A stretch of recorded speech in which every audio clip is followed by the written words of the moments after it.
We have talked before about how the Trump administration is deploying a flood the zone strategy, and this is something that they are actually doing by design. Basically, what happens is they go out there and try to get so many things done so quickly that not anybody can actually keep up with it all. And you might have your main news stories bubble to the top, maybe the most important stuff bubble to the top, but a major consequence of this strategy is that there are so many other stories that would otherwise be breaking news in a normal administration that just don't even break through to the American public. And now you've got all this destruction going on around the country, and not many people actually know about it. And that is exactly what we are seeing in this new Trump administration. So I wanted to go ahead and take a look at a few examples of the things that maybe haven't got the coverage that they deserve, that would be like absolute scandals in another administration. Let's go ahead and start off with this one, where the Trump administration is looking to cut the Head Start program, which is going to be absolutely devastating for families everywhere. If you guys do appreciate my work, please do remember to subscribe. Right? I mean, Trump just this week has revealed a budget plan that will entirely eliminate the Head Start program everywhere in the country. This would have been a month's worth of headlines in any other administration. I mean, Head Start is preschool, and Trump is going to cut it to zero. Nearly 50% of all Head Start funding in the whole country goes to rural areas in which there often is no other childcare option available for young parents. Head Start is it, and Trump is zeroing out Head Start. Zero. He's eliminating it. I mean, this is absolutely insane. And Rachel Maddow was right. If this was in any other administration, it would be wall-to-wall coverage by every news outlet out there. Because Head Start is not just about education. This program also provides nutrition assistance. It also provides health care for these young people. And Donald Trump is now stripping all of that away, or is trying to strip all of that away. And what does that mean for the families who, depend on preschool, on other programs as a form of childcare? I mean, this is a program that serves about 800,000 kids per year. And now you're just going to rip that away? I mean, just think about the devastating consequences in a two-income household. How are they supposed to find childcare?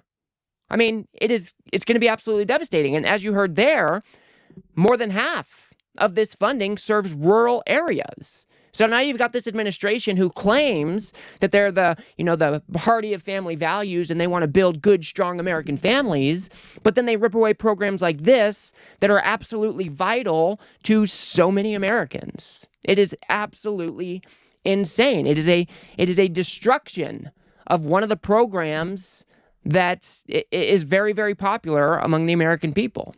Let's go ahead and move on. Trump is also getting rid of AmeriCorps, which is another excellent program that provides volunteer services around the country. This week, Trump has yanked all AmeriCorps volunteers off their projects all across the country. AmeriCorps is like the Peace Corps, but here at home, it sends young people aged 18 to 26 all around the country to do disaster response and conservation projects and education. They do things like building housing for veterans. They just do good works on a voluntary basis in every state in the country. And they do it in exchange for helping pay for college. It is considered to be a 100% successful program. It is broadly popular and non-controversial with both parties. Trump himself supported it and funded it in his first term. But now, inexplicably and without warning, he has ended all AmeriCorps volunteer assignments right now in the middle of this week, pulled all of those people out of what they were doing all over the country, effective immediately, no warning, no explanation. And they are cutting virtually all the staff of the agency that oversees the volunteers and makes sure the program runs. Again, this is absolutely insane. What an awesome program that this is. Young people, I think it's 18 to 26, can sign up for this program. They volunteer their time for, I think, about a 10-month term. They give back to their community. They help veterans. They help seniors. They help a whole bunch of people in need. And then in return, the government helps them pay for their college. I mean, it is an awesome, awesome program with bipartisan support. So why would the Trump administration want to cut this down?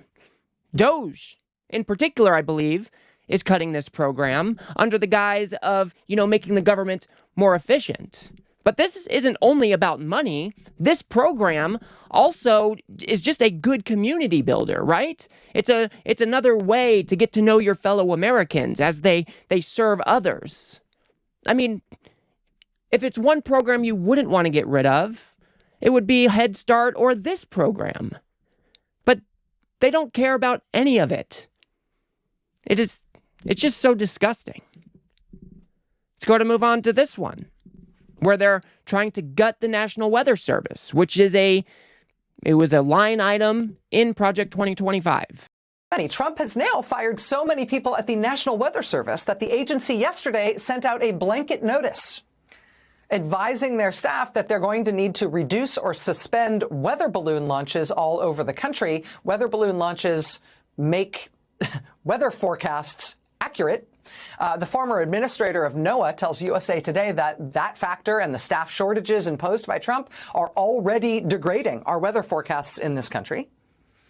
Washington Post reports that the number of meteorologists on staff at some local forecast offices is now half their normal staffing or less in multiple locations, and that is permanent and likely to get worse with what else Trump has in store for the National Weather Service and NOAA.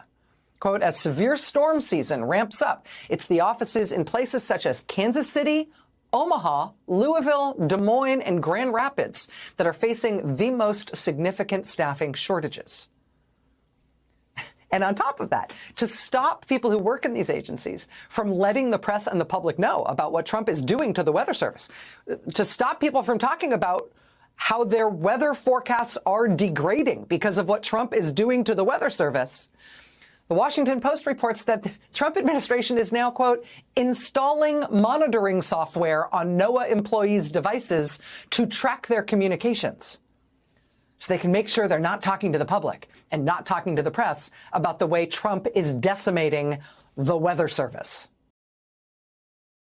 I mean, what are we doing here, folks? The Weather Service? Just think about, I mean, what? Every single American relies on the Weather Service in some way or the other?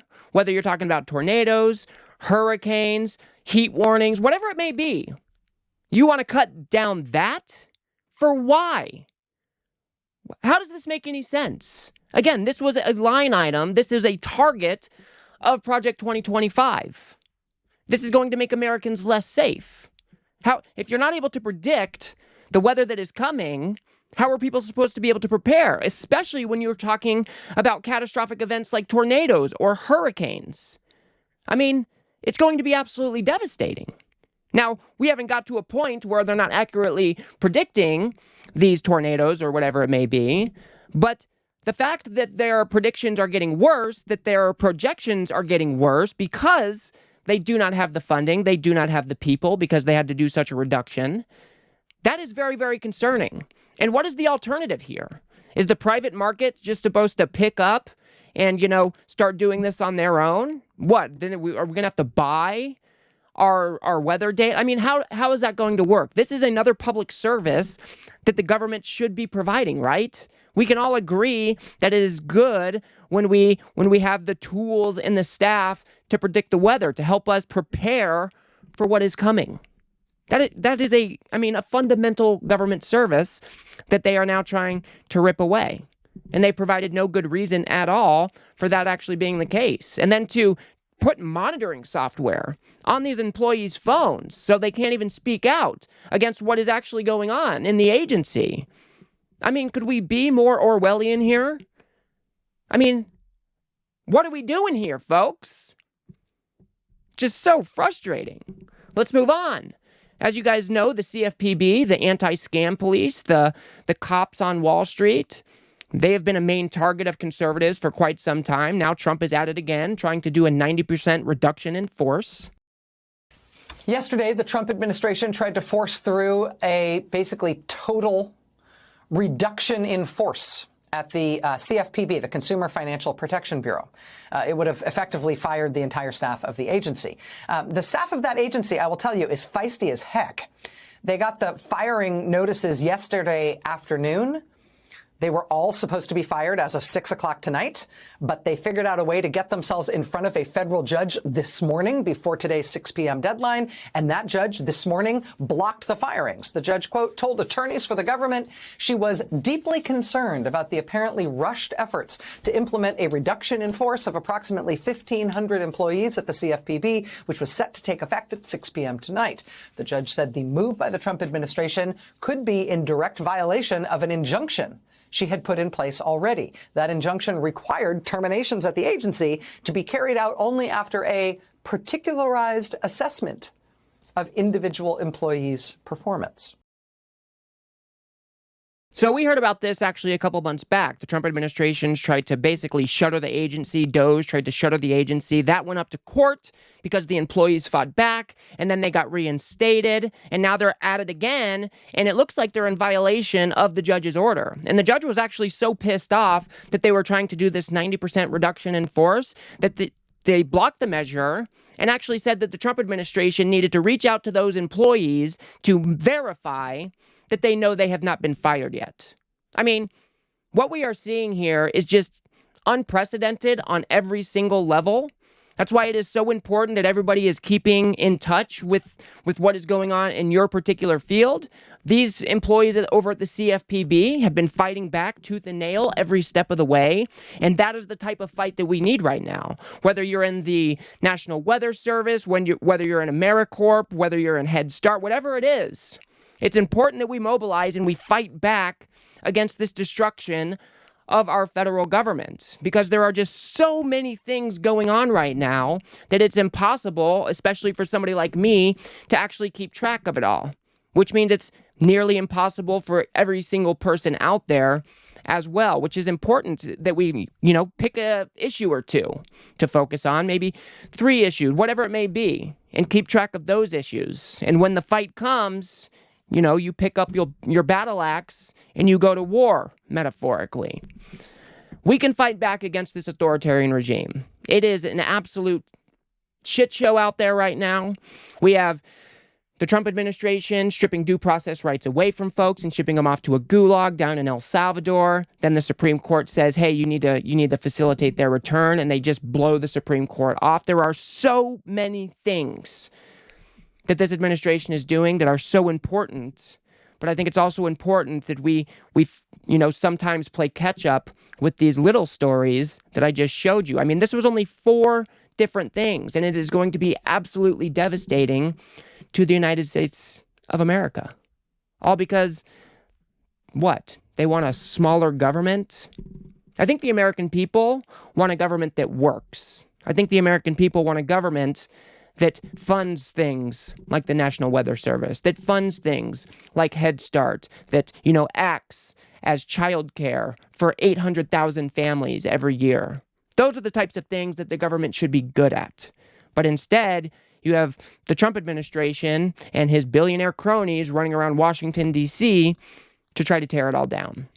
So we're going to keep an eye on it, guys. You keep an eye on it, too. Let's fight back every step of the way against the authoritarian regime. All right, guys, I'll leave it there for this one. If you guys got anything out of this video, please do remember to smash that like button and subscribe. Maybe share with a friend or two. I'd very much appreciate that. We are trying to build something here on the left that adequately pushes back against the right-wing media ecosystem that just shovels this kind of crap for Donald Trump every single day. So if you do like what I do here, please do remember to smash that subscribe button. It is free. And if you guys want to see how Chris Van Hollen traveled down to El Salvador and his adventure down there, go ahead and watch that video on the screen now. Otherwise, I'll see you guys on the next one.